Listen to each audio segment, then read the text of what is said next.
The vast waters of Lake Champlain appear peaceful, pleasure boats cruising along, visitors temporarily breaking that calm serenity. But under those pleasure crafts and bathers, something strange may be lurking in the lake waters, a mysterious creature yet to be captured. There's been a long history of reported sea monster sightings here on Lake Champlain, as far back as 1609, when French explorer Samuel de Champlain discovered this vast body of water.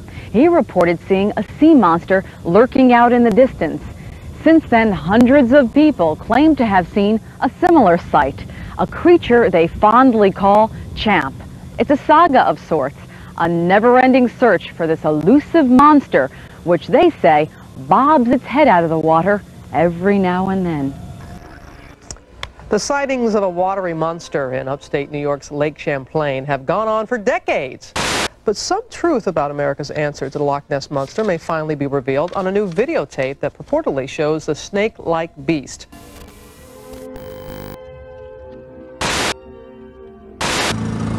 Boy, that looks like a serpent.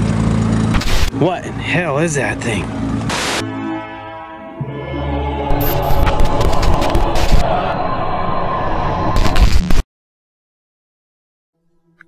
Yo bande de démons mafiosos et autres gangsters paranormaux.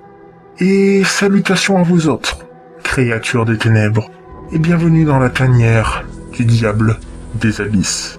Je me nomme Daemon, et je suis ici pour faire de vos peurs et de vos cauchemars une réalité. Et aujourd'hui mes petits démons, je vous propose un fait divers qui s'est déroulé quelque part en Amérique, et plus précisément dans un lac. Et ce fait divers parle de deux pêcheurs qui auraient filmé la rencontre avec une étrange créature lacustre, mythique des États-Unis. Et cette séquence vidéo reste pour beaucoup de personnes un mystère. Et sans plus tarder, générique.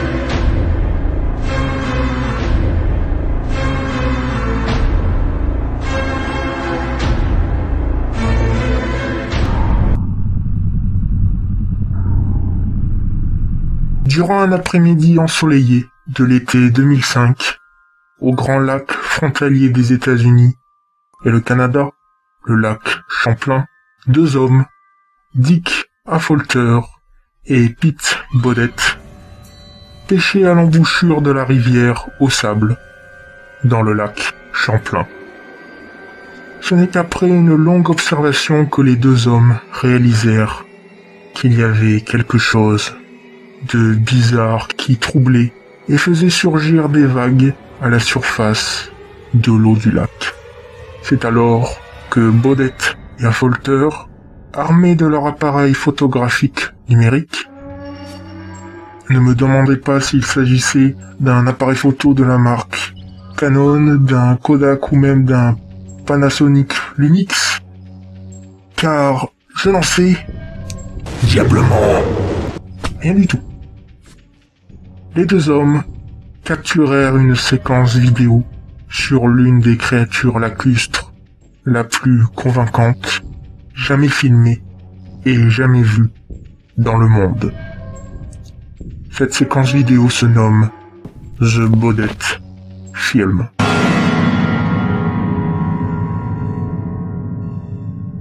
Le lac Champlain est un grand lac qui se situe entre New York et le Vermont, et s'étend de l'Amérique du Nord jusqu'au Québec sur plus de 200 km. Grâce à la beauté du lac et son éventail de nombreuses espèces de poissons diverses et variés, tels que des truites grises, des black bass à petite bouche, des salmos salars, des sébacos, crapets de roche, etc., etc. Et tout ceci font du lac Champlain un lieu touristique et de pêche populaire. Outre sa beauté et sa pêche, le lac Champlain est célèbre pour un autre aspect, beaucoup plus sombre et empreint de mystère. Et cet aspect n'est autre qu'un monstre vivant dans le lac Champlain. Le nom de cette créature est Champ.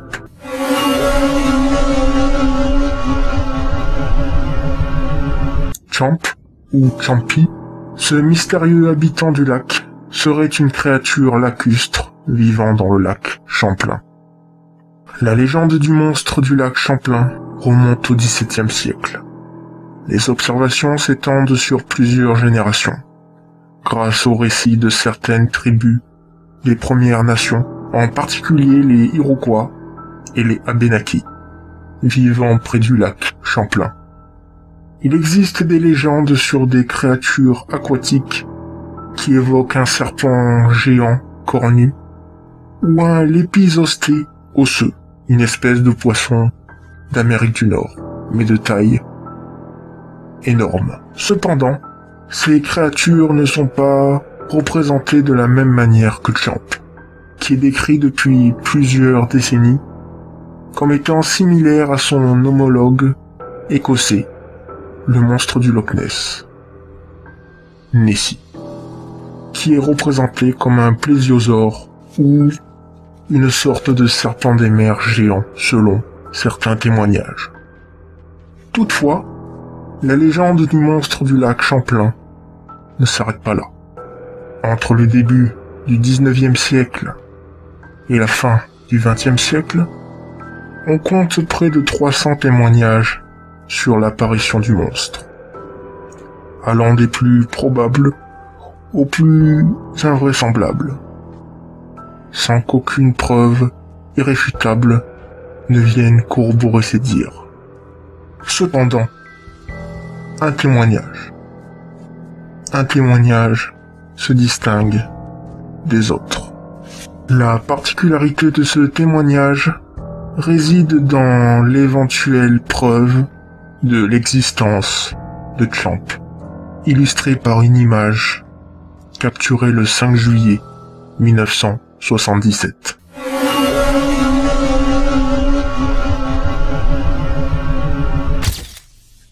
On distingue sur ce cliché une silhouette allongée, surgissant de l'eau, générant des remous dans le lac.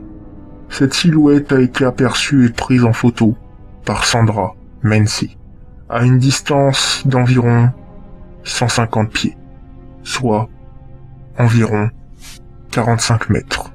La photo prise par Sandra Mency a été rendue publique dans le New York Times le 30 juin 1981. Le monstre Champ a attiré une grande attention des différents médias du monde entier. Mais la rage de cette folie médiatique s'est rapidement calmée, pour laisser la place à plusieurs signaux d'alarme entourant la photo montrant Champ prise en 1977.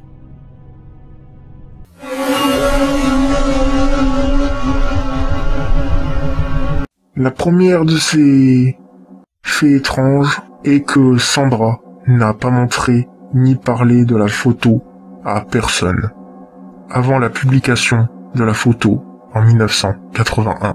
La seconde est que l'endroit exact où Sandra a pris la photo reste inconnu.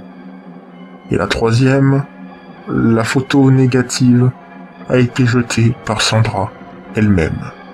Mais il y a un quatrième fait étrange, et celui-ci concerne notre sujet, The Baudette Film.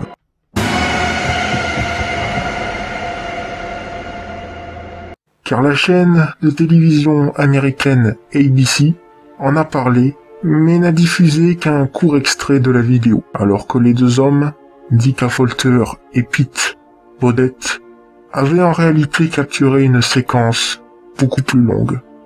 La question qu'on peut se poser, c'est pourquoi? Après examen par deux analystes d'images du FBI à la retraite, sollicités par ABC, il semblerait ne pas y avoir de retouche. Un des deux hommes à la retraite, Gerald Richards, déclare « Je ne peux rien trouver là-dedans qui suggérait ou m'indiquerait que cela a été élaboré ou manipulé d'une quelconque façon. » Et en ce qui concerne les deux pêcheurs, Baudet et Affolter, ils disent que c'est la meilleure image qu'ils puissent obtenir de la créature. Pete Baudet déclare « Je suis à 100% sûr de ce que nous avons vu. Je ne suis pas sûr à 100% de ce qu'elle était. » Selon eux, et selon la séquence vidéo elle-même, il semble y avoir une tête, un long cou et le dos de l'animal qui soit visible. Une description qui peut faire à nouveau penser à celle d'un plésiosaure. Et dans le cadre final de la séquence, on peut presque discerner à ce qui ressemble être probablement un œil et une bouche. La créature marine était allongée, tel un serpent. Les pêcheurs la décrivent avec une énorme tête en forme de massue, sans nageoires dorsales, qui sont pourtant familières aux poissons. Ils n'auraient pas eu besoin de respirer à la surface, et elle nageait en traçant un sillage bifurqué. Vous vous en doutez, bon nombre de théories sont apparues pour expliquer ce que pouvait bien être cette chose vue sur la séquence vidéo ce Baudet filme. Une tortue, une anguille, un brochet, un esturgeon géant, un requin lézard, un serpent de mer, un alligator, tout y est passé. Ces faits ne sont pas considérés comme irréalisables ou peu probables, mais certains résidents du lac Champlain ont du mal à envisager que la créature filmée puisse être apparentée à l'un de ces animaux, mais plutôt quelque chose d'autre. Quelque chose de plus mystérieux.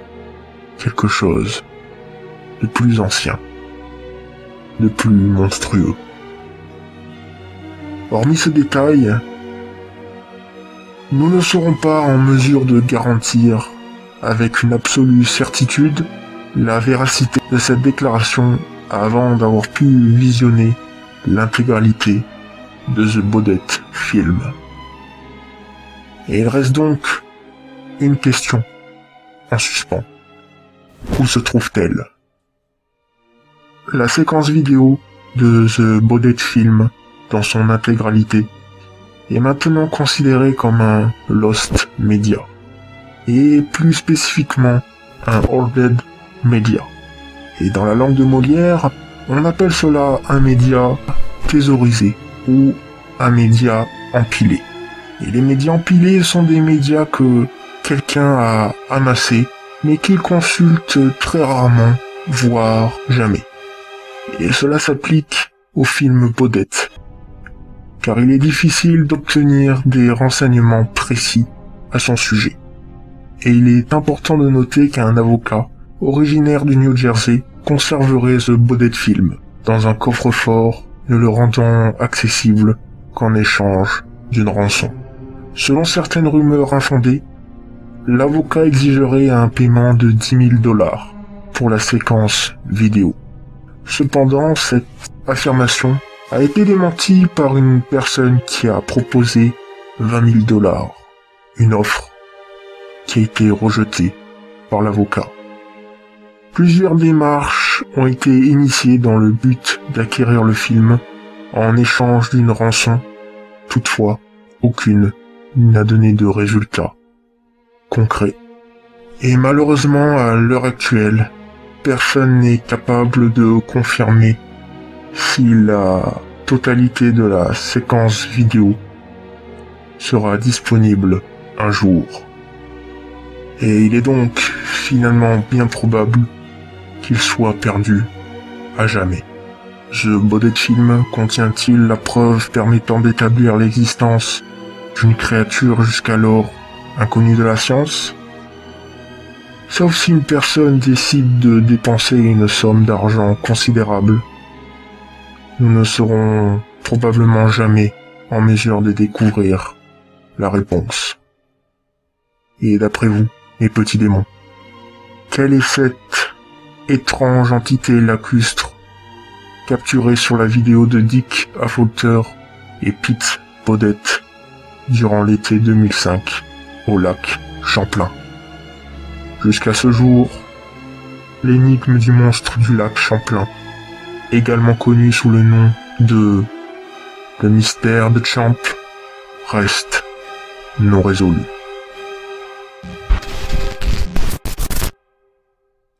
Et voilà mes petits démons. J'espère que la vidéo vous aura plu. Si c'est le cas, faites-le moi savoir dans les commentaires. Lâchez un petit like. Abonnez-vous à ma chaîne si mes vidéos vous plaisent. Et si vous avez des théories sur ce que pouvait bien être cette chose filmée sur la séquence vidéo, ce body film, faites-le moi savoir dans les commentaires. Voilà. Toute théorie est à proposer. Chacune est probable. Aucune n'est fausse. À vous de travailler votre cerveau et votre imagination. Et sur ce, on se laisse là. Regardez sous votre lit, dans votre placard, dans les recoins sombres de votre maison, car on ne sait pas ce qui peut s'y cacher, et je vous souhaite de bonnes nuits de terreur. Mais surtout, si vous décidez d'aller vous baigner dans un lac, une rivière assez profonde, ou la mer, ne vous éloignez pas trop du rivage. Petit conseil. Vous n'aimeriez peut-être pas découvrir ce qui s'y cache dans ces tréfonds. Ciao.